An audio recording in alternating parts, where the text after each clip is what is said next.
ജീവിതത്തിൽ എന്തെങ്കിലും നഷ്ടമാവുമ്പോഴോ ഒരു പരാജയം സംഭവിക്കുമ്പോഴോ നമ്മൾ ഇനി എന്ത് എന്ന് ആലോചിച്ച് നിരാശരാവാറുണ്ട്. പക്ഷേ അവിടം കൊണ്ട് കാര്യങ്ങൾ അവസാനിക്കുന്നു എന്ന് കരുതരുത്.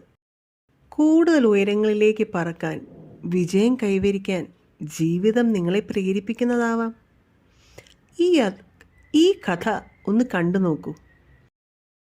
കുഞ്ഞു കമ്പുകൾ പലപ്പോഴായി കൊണ്ടുവന്ന് നല്ലൊരു കൂടുണ്ടാക്കി അതിനകത്ത്. പിന്നെ അത് കുഞ്ഞു തൂവലുകൾ കൊണ്ട് അലങ്കരിച്ച് മനോഹരമാക്കി. അമ്പലവും പരിസരവും വൃത്തിയാക്കിയ ശേഷം അവർ ആ മണിയുടെ അടുത്തേക്ക് വന്നു.